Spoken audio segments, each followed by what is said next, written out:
जय हिंद दोस्तों, कैसे हैं आप सभी। तो आई होपफुली ठीक होंगे और पढ़ रहे होंगे, मेहनत कर रहे होंगे। तो आज की हमारी वीडियो है फ्रैक्शन यानी भिन्न। फ्रैक्शन में बच्चे काफ़ी डाउट कर जाते हैं कि उसके सम, सब्सट्रैक्शन, डिवीजन और मल्टीप्लिकेशन। तो फ्रैक्शन में प्लस कैसे करते हैं, माइनस कैसे करते हैं, मल्टीप्लाई कैसे करते हैं और डिवाइड कैसे करते हैं, डिवीजन कैसे करते हैं, ये सारे रूल को और सारे स्टेप को हम आज देखेंगे और सीखेंगे कि कैसे इसको सॉल्व किया जाता है और इसके नियम के बारे में भी समझेंगे कि क्या क्या स्टेप लाए जाते हैं। तो सबसे पहले हम क्या पढ़ेंगे, सम पढ़ेंगे। तो फ्रैक्शन में सम कैसे किया जाता है। सबसे पहले जो हमारे देखो, सबसे पहले हम कुछ चीजों को समझ के चलेंगे। ये हमारा है न्यूमरेटर है, क्या है ये हमारा, क्या है न्यूमरेटर, ये क्या है डिनोमिनेटर है। तो सबसे पहले हमको काम क्या करना रहता है, डिनोमिनेटर जितने भी दिए रहते हैं, यहाँ पे हमको दो डिनोमिनेटर है तो इन दोनों डिनोमिनेटर का क्या करना पड़ेगा, हमको एलसीएम निकालना रहेगा। तो हम एलसीएम निकालते हैं, 3 और 7 का एलसीएम निकालते हैं। 3 बन जाए 3, 7 नहीं डिविजिबल होगा, 7 और 7 बन जाए क्या हो जाएगा, 7 हो जाएगा। ठीक, तो हमारा 3 और 7 इसका क्या हो जाएगा, 3 और 7 को मल्टीप्लाई कर देंगे तो क्या निकल के आ जाएगा, 21 निकल के आ जाएगा। तो 21 यहाँ पे लिख लेंगे। ठीक, अब ये देखेंगे कि 3 के टेबल में 21 कितनी बार में आता है। 3 के टेबल में 21 7 बार में आता है, तो 7 का मल्टीप्लाई हम न्यूमरेटर में कर देंगे। समझे, 3 के टेबल में 21 कितनी बार में आता है, 7 बार में आता है, तो 7 का मल्टीप्लाई हम क्या किसमें कटेंगे, 21 में 2 में कर देंगे। तो यहाँ 2 7 14 हो जाएगा, प्लस यहाँ पे क्या हो जाएगा, 7 के टेबल में 3 बार में, 3 का मल्टीप्लाई इसमें हो जाएगा, 3 4 12 हो जाएगा।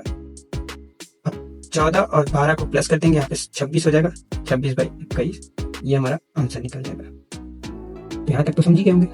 ठीक है, फिर से अगला क्वेश्चन सॉल्व करते हैं, वहां पे भी देखेंगे 5 और 2। ये ध्यान दीजिएगा कि यहाँ पे हमारा क्या है, प्राइम नंबर है, प्राइम नंबर। तो प्राइम नंबर का हमेशा अगर डिनोमिनेटर में दिए रहते हैं उसका एलसीएम निकालना रहता है, तो हम सबसे सीधे क्या करते हैं, इसका मल्टीप्लाई कर देते हैं। तो 5 और 2 का मल्टीप्लाई कर देंगे तो क्या हो जाएगा, 10 हो जाएगा। तो यहाँ पे हमारा हो जाएगा 10 एलसीएम में हो जाएगा, 10 एलसीएम में हो जाएगा। ठीक, और यहाँ पे हो जाएगा 2 बार में 10 आता है इसमें, 5 के टेबल में, तो 2 का मल्टीप्लाई इसमें हो जाएगा, तो 12 हो जाएगा। प्लस 5 बार में होता है 5 हो जाएगा, और क्या हो जाएगा 20। ठीक, अब दोनों नंबरों को प्लस कर दीजिए, 32/10, ये हमारा ऐड हो जाता है इसका। ठीक, तो अभी तक हमने क्या देखा है, अभी तक हमने देखा है sum of fraction. Sum of fraction देखा है हमने। सम ऑफ फ्रैक्शन में हमने जो स्टेप किया गया है हम हमारे जरिए, चाहे एलसीएम निकालना, चाहे न्यूमरेटर और डिनोमिनेटर में मल्टीप्लिकेशन के लिए या डिवीजन के लिए, ये हमारा सम ऑफ फ्रैक्शन में आता है। अब अगला है अगला क्या है हमारा, अगला हमारा है सब्सट्रैक्शन वाला। तो सब्सट्रैक्शन हमारा अगला है। सेम सब्सट्रैक्शन और एडिशन यानी सम में ज्यादा डिफरेंस नहीं होता है, अंतर ज्यादा नहीं होता है, वो सेम ही होते हैं। बस इसमें उसका एलसीएम निकालिए, 6 और 5 का, 3 2 जा 6 और 5 उतर जाएगा, 2 1 जा 2, 5 उतर जाएगा, 5 1 जा 5। ठीक, 2 3 जा 6, 6 5 जा 30, तो 30 हमारा क्या आ जाएगा, एलसीएम हो जाएगा। ठीक, अब 5 बार में आता है 6 के टेबल में, तो 5 का मल्टीप्लाई न्यूमरेटर में हो जाएगा। सेम यही 6 बार में आता है 6 का यहाँ पे हो जाएगा, तो यहाँ पे हो जाएगा 5 माइनस यहाँ पे क्या हो जाएगा 6 हो जाएगा।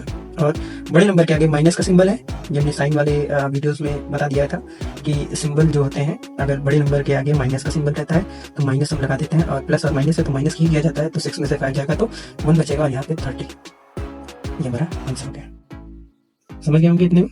अगर नहीं समझे हैं तो हम अगली वीडियो को अगले क्वेश्चन को देखते हैं, उसमें हमको और भी हमारे डाउट क्लियर हो जाएंगे। ठीक है, तो यहाँ पे हमारा 7 और 4 दिया हुआ है, तो 7 और 4 को सॉल्व करते हैं। 7 जा 7 और 4 उत्तर जाएगा, और 2 जा 2, ठीक है, 2 2 जा 4, और ठीक है 7 2 जा 14 और ये 28, तो हमारा 28 निकल जाएगा, यहाँ पे 28 निकल जाएगा। अब कितनी बार में आता है, 4 बार में आता है, 4 का मल्टीप्लाई में 16 हो जाएगा। 7 बार में आता है, 7 का मल्टीप्लाई में हो जाएगा।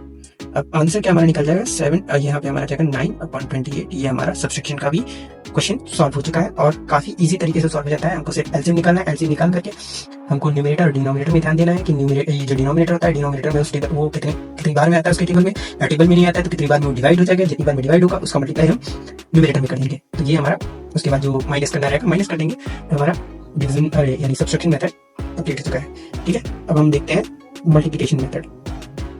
तो हम देखते हैं मल्टीप्लिकेशन वाला रूल देखते हैं फ्रैक्शन का। इसमें कुछ नहीं होता है, इसमें सिंपल होता है। अगर कटने वाले नंबर रहते हैं तो इसको काट दिया जाता है, यानी जो भी ये देखो ये किस फॉर्म में कटता है, या तो ऐसे कटेगा, या तो ऐसे कटेगा, या तो ऐसे, या तो ऐसे, यानी या तो ये इससे कटेगा, या तो ये इससे कटेगा, या तो ये इससे कटेगा, या तो ये इससे कटेगा। सामने सामने हमेशा मल्टीप्लाई बढ़ा जाता है। तो ये देखिए कि ये इससे कट रहा है, हाँ कटेगा, 2 1 जा 2, 2 2 जा 4, क्या ये इससे कट रहा है? नहीं कट रहा है। तो जब नहीं कटता है तो आमने सामने मल्टीप्लाई कर देते हैं। तो यहाँ पे है हमारे क्या है, यहाँ पे 2 है और यहाँ पे क्या है 9 है। तो 2 और 9 का मल्टीप्लाई कर देंगे। 2 और 9 को मल्टीप्लाई करने के लिए क्या करेंगे हम यहाँ पे 2 9 जा 18 हो जाएगा और नीचे हमारे क्या बचा है 5 बचा है। 5 और 1 5 जा 5। ये हमारा मल्टीप्लिकेशन का। मल्टीप्लिकेशन काफी सिंपल होता है, बस आपको क्या सिंपलेस्ट फॉर्म में आपको करना रहता है। अगर आप सिंपलेस्ट फॉर्म में कर देते हैं तो आपके लिए मल्टीप्लिकेशन आसान हो जाता है। अगला हम देखते हैं कि हमको डिवीजन मेथड पढ़ना है। तो डिवीजन मेथड में हमको दिया हुआ है। डिवीजन मेथड में हमको क्या करना रहता है, डिवीजन मेथड में हमको इस सिंबल को अपोजिट करना रहता है। तो हमको यहाँ पे दे दिया है 15/13 दे दिया है, ठीक। और इस सिंबल को हमको अपोजिट करना रहेगा। इस सिंबल का अपोजिट करना रहेगा, यानी इसको रेसिप्रोकल करना रहेगा। रेसिप्रोकल करने के लिए अगर हम सिंबल को रेसिप्रोकल करेंगे, यानी डिवाइड को हमको क्या करना है, डिवाइड को हमको क्या करना है, मल्टीप्लाई में कन्वर्ट करना है। तो जब भी डिवाइड को मल्टीप्लाई में कन्वर्ट करना रहता है तो हम नंबर को रेसिप्रोकल यानी उल्टा कर देते हैं। तो हमारे ये सिंबल तो रेसिप्रोकल हो गया, लेकिन नंबर को भी रेसिप्रोकल हमको करना रहता है। तो ये 39/5 हो जाएगा। ऊपर वाला नीचे चला जाएगा, नीचे वाला ऊपर जाएगा, ठीक। तो ये 5 हो गया। अब यहाँ पे सेम मल्टीप्लिकेशन वाला रूल आ गया है हमारा, जैसे हमने बताया था कि अगर ये इससे कटता है तो काट देंगे। 5 1 जा 5, 5 3 जा 15 और 13 जा 13, 13 3 जा 39।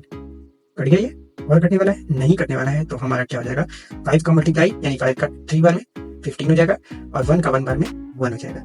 ये हमारा आंसर हो जाएगा। और ये हमारा डिवीजन का मेथड है। डिवीजन का मेथड काफी बच्चों को क्या नाम है टफ लगता है, वो समझ नहीं पाते हैं, उनको चीजें समझ नहीं आती है कि डिवीजन में क्या किया जाता है, क्या रूल होते हैं, क्या उसके स्टेप होते हैं। तो डिवीजन काफी आसान तरीके से बनाने के लिए सबसे पहले आपको सिंबल को कन्वर्ट कर देना रहता है। सिंबल डिवाइड में है तो उसको मल्टीप्लाई में कन्वर्ट कर दीजिए, और डिवाइड अगर मल्टीप्लाई में कन्वर्ट करेंगे तो ये ध्यान दीजिएगा कि वो जो नंबर वो उससे रिलेटेड में रहेगा वो भी रेसिप्रोकल हो जाएगा।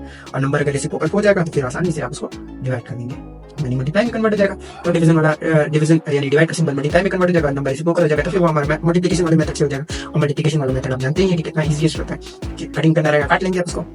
यदि सिंपलेस्ट फॉर्म में करना है तो सिंपलेस्ट फॉर्म में तो मल्टीप्लिकेशन आप पढ़ चुके हैं। मल्टीप्लिकेशन के थ्रू चाहे कैसे कटता है, या तो ऐसे काटिए, ऐसे कटेगा, ऐसे कटेगा, ऐसे कटेगा, ऐसे कटेगा, ऐसे कभी नहीं कटता है। तो ये बात का ध्यान दीजिएगा। और हमने फ्रैक्शन के सारे रूल को, चाहे सम, चाहे सब्ट्रैक्शन, चाहे मल्टीप्लिकेशन, चाहे डिवीजन, सब पढ़ चुके हैं। और सब यही हमारा कंप्लीट हो चुका है। और हमारी वीडियोस को लाइक करिए, चैनल को सब्सक्राइब करिए। स्टडी विद देवकी के यूट्यूब चैनल को काफ़ी मेहनत लग रही है वीडियोस बनाने में, और व्यूज़ कमा रहे हैं तो थोड़ी निराशा हो रही है। तो ध्यान दिए और लाइक और सब्सक्राइब करिए। धन्यवाद।